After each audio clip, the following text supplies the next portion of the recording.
और उससे बनी परिस्थितियों से हम सभी परिचित हैं। मैं आज संसद के उच्च सदन के सामने और देशवासियों के सामने इन विकट परिस्थितियों पर सरकार का पक्ष साझा करने के लिए उपस्थित हुआ हूं। पश्चिम एशिया में चल रहे इस युद्ध को 3 सप्ताह से अधिक का समय हो चुका है। इस युद्ध ने पूरे विश्व में गंभीर ऊर्जा संकट पैदा कर दिया है। भारत के लिए भी ये स्थिति चिंताजनक है। इस युद्ध से हमारे व्यापार के रास्ते प्रभावित हो रहे हैं। इससे पेट्रोल, डीजल, गैस और फर्टिलाइजर जैसे जरूरी सामान की रूटीन सप्लाई प्रभावित हो रही है। गल्फ देशों में करीब 1 करोड़ भारतीय रहते हैं, वहां काम करते हैं। उनके जीवन और आजीविका की सुरक्षा भी भारत के लिए बहुत बड़ी चिंता है। होर्मुज स्ट्रेट में दुनिया के अनेक जहाज फंसे हैं। उनमें बहुत बड़ी संख्या में भारतीय क्रू मेंबर्स हैं। ये भी भारत के लिए एक बड़ी चिंता का विषय है। ऐसी विकट परिस्थिति में आवश्यक है कि भारत की संसद के इस उच्च सदन से शांति और संवाद की एकजुट आवाज पूरे विश्व में जाए।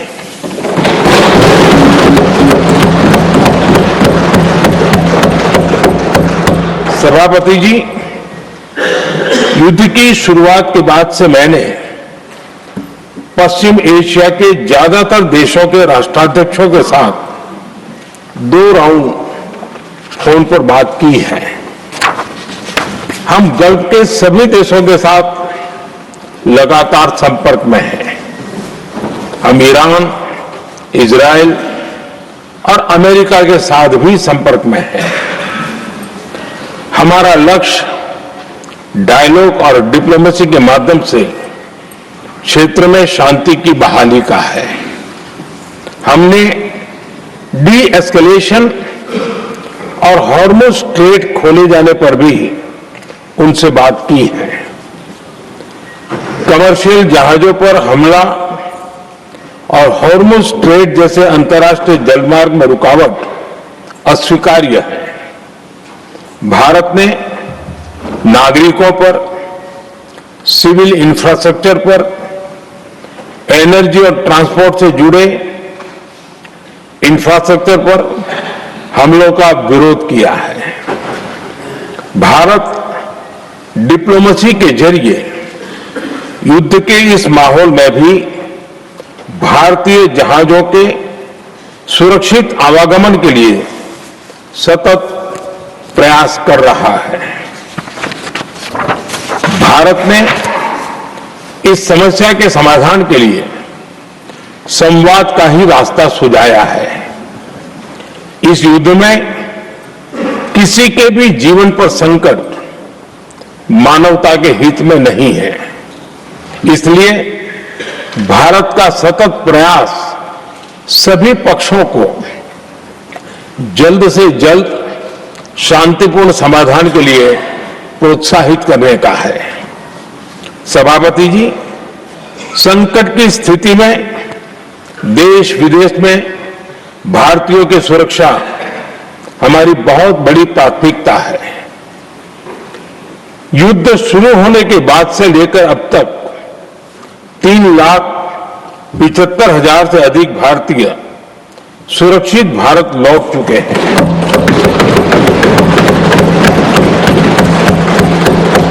ईरान से ही अभी तक 1,000 से अधिक भारतीय सुरक्षित वापस लौटे हैं। इनमें 700 से अधिक मेडिकल की पढ़ाई करने वाले युवा है। हमारी सरकार संकट के इस समय में पूरी संवेदनशीलता से काम कर रही है। सभी देशों ने वहां मौजूद भारतीयों की सुरक्षा का पूरा आश्वासन दिया है। हालांकि ये बहुत दुखद है कि हमलों के कारण कुछ भारतीयों की मृत्यु हुई है और कुछ घायल भी हुए हैं। ऐसे मुश्किल हालात में परिवारजनों को आवश्यक मदद दी जा रही है।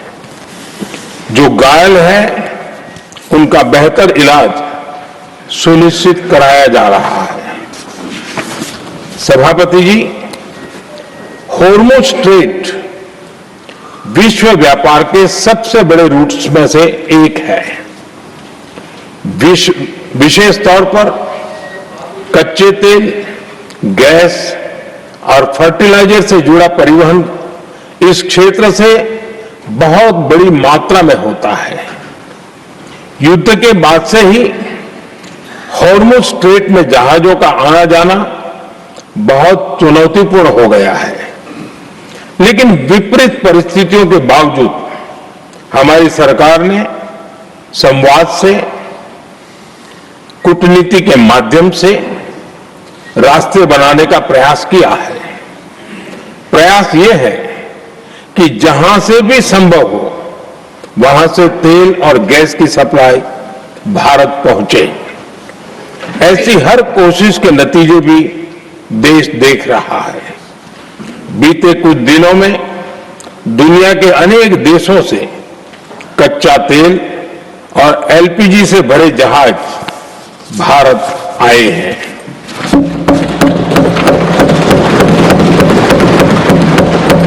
इस दिशा में हमारे प्रयास आने वाले दिनों में भी जारी रहेंगे। सभापति जी, भारत का प्रयास है कि तेल हो, गैस हो, फर्टिलाइजर हो, ऐसे हर जरूरी सामान से जुड़े जहाज भारत तक सुरक्षित पहुंचे। लेकिन इस युद्ध से बनी वैश्विक परिस्थितियां अगर लंबे समय तक बनी रहती है तो गंभीर दुष्परिणाम तय है। इसलिए भारत ने अपनी रेजिलियंस बढ़ाने के लिए जो भी प्रयास बीते वर्षों में किए हैं उनको और गति दे रहा है। सभापति जी, कोई भी संकट हो वो हमारे हौसलों और हमारे प्रयास दोनों की परीक्षा लेता है। देश ऐसे संकटों का बेहतर तरीके से सामना कर सके, इसके लिए बीते 11 वर्षों में निरंतर निर्णय लिए गए हैं। एनर्जी इंपोर्ट का डाइवर्सिफिकेशन ऐसे ही प्रयासों का हिस्सा है। पहले क्रूड ऑयल, एलएनजी, एलपीजी ऐसी एनर्जी जरूरतों के लिए 27 देशों से इंपोर्ट किया जाता था। वहीं आज भारत 41 देशों से एनर्जी इंपोर्ट करता है। बीते दशक में भारत ने संकट के ऐसे ही समय के लिए कच्चे तेल के भंडारण को भी प्राथमिकता दी है। हमारी तेल कंपनियां संकट के समय के लिए काफी मात्रा में पेट्रोल और डीजल का भंडार रखती हैं। बीते 11 वर्षों में 53 लाख मीट्रिक टन से अधिक का स्ट्रेटेजिक पेट्रोलियम रिजर्व भी डेवलप किया गया है और 65 लाख मीट्रिक टन से अधिक के रिजर्व की व्यवस्था पर देश काम कर रहा है। साथ ही बीते दशक में भारत की रिफाइनिंग कैपेसिटी भी अच्छी खासी बढ़ाई गई है। मैं आपके माध्यम से सदन को और देश को ये आश्वासन देना चाहता हूं कि भारत के पास क्रूड ऑयल के पर्याप्त स्टोरेज के और निरंतर सप्लाई की व्यवस्थाएं है। सभापति जी, हमारी सरकार की कोशिश है कि ईंधन के किसी एक ही स्रोत पर ज्यादा निर्भरता न रहे।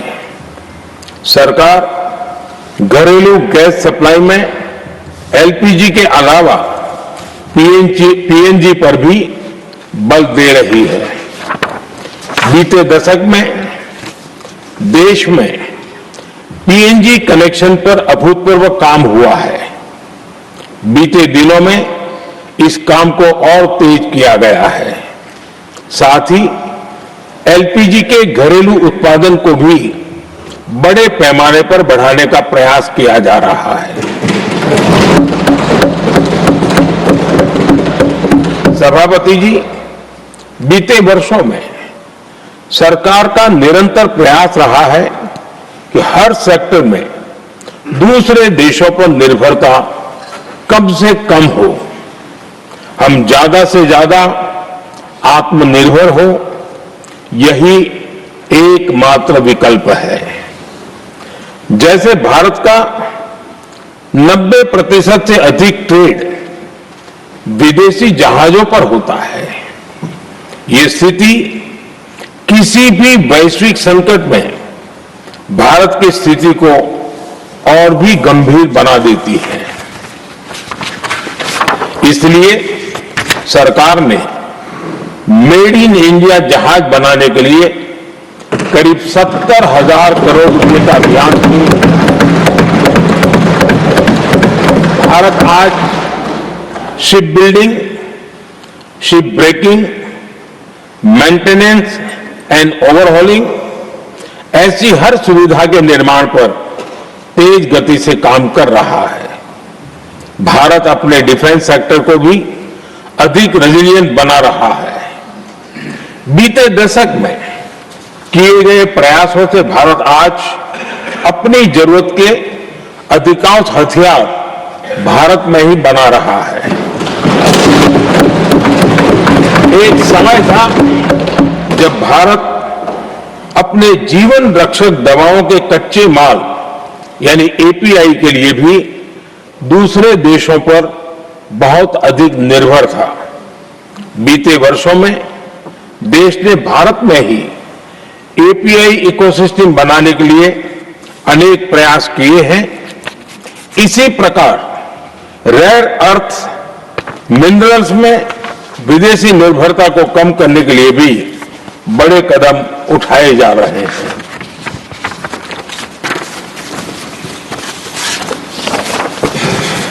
आदरणीय सभापति जी, वर्तमान संकट ने पूरी दुनिया की इकोनॉमी को हिला दिया है। अभी तक पश्चिम एशिया में जो नुकसान हुआ है उससे रिकवर होने में भी दुनिया को बहुत समय लगेगा। भारत पर इसका कम से कम दुष्प्रभाव हो, इसके लिए निरंतर प्रयास किए जा रहे हैं। हमारी इकोनॉमी के फंडामेंटल्स मजबूत हैं और सरकार पल पल बदलते हालात पर नजर रखे हुए है। सरकार इसके शॉर्ट टर्म, मीडियम टर्म और लॉन्ग टर्म ऐसे हर प्रभाव के लिए एक रणनीति के साथ काम कर रही है। भारत सरकार ने एक इंटर मिनिस्ट्रियल ग्रुप भी बनाया है। ये ग्रुप नियमित मिलता है और हमारे इंपोर्ट एक्सपोर्ट में आने वाली हर दिक्कत का आकलन करता है और ये ग्रुप आवश्यक समाधान पर भी निरंतर काम करता रहा है। जैसे कोरोना के समय में अलग अलग सेक्टर्स की चुनौतियों से निपटने के लिए एक्सपर्ट्स और ऑफिसर्स के एम्पावर्ड ग्रुप्स बने थे, वैसे ही कल ही ऐसे 7 नए एम्पावर्ड ग्रुप्स का भी गठन किया गया है। ये group supply chain, petrol diesel, fertiliser, gas, महंगाई ऐसे विषयों पर त्वरित और दूरगामी रणनीति के तहत कार्रवाई करने का काम करेंगे। मुझे पूरा भरोसा है कि साझा प्रयासों से हम परिस्थितियों का बेहतर सामना कर पाएंगे। आदरणीय सभापति जी, सरकार ये भी प्रयास कर रही है कि आने वाले बुआई के सीजन में किसानों को पर्याप्त खाद मिलती रहे। सरकार ने खाद की पर्याप्त सप्लाई के लिए आवश्यक तैयारियां की हैं। सरकार का निरंतर प्रयास है कि किसानों पर किसी भी संकट का बोझ न पड़े। मैं देश के किसानों को फिर आश्वस्त करूंगा कि सरकार हर चुनौती के समाधान के लिए उनके साथ खड़ी है।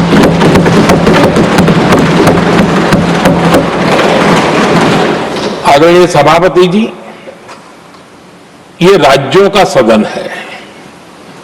आने वाले समय में ये संकट हमारे देश की बड़ी परीक्षा लेने वाला है और इस परीक्षा में सफलता के लिए राज्यों का सहयोग बहुत आवश्यक है। इसलिए इस सदन के माध्यम से मैं देश के सभी राज्यों की सरकारों से भी कुछ आग्रह करना चाहता हूं। संकट के समय गरीबों पर, श्रमिकों पर, प्रवासी साथियों पर बहुत बुरा असर पड़ता है। इसलिए पीएम गरीब कल्याण अन्न योजना का लाभ समय पर मिलता रहे, ये सुनिश्चित करना होगा। जहां प्रवासी श्रमिक साथी काम करते हैं, उनकी परेशानियों को दूर करने के लिए प्रोएक्टिव कदम उठाए जाएं। ऐसी स्थितियों पर नजर रखने के लिए राज्य सरकारें विशेष व्यवस्थाएं करें तो इससे काफी सुविधा होगी। राज्य सरकारों को एक और चुनौती पर भी बहुत अधिक ध्यान देना होगा। ऐसे समय में कालाबाजारी करने वाले, जमाखोरी करने वाले बहुत एक्टिव हो जाते हैं। जहां से भी ऐसी शिकायतें आती हैं, वहां त्वरित कार्रवाई होनी चाहिए। जरूरी चीजों की सप्लाई निर्बाध चलती रहे, ये सुनिश्चित करना हर राज्य की प्राथमिकता होनी चाहिए।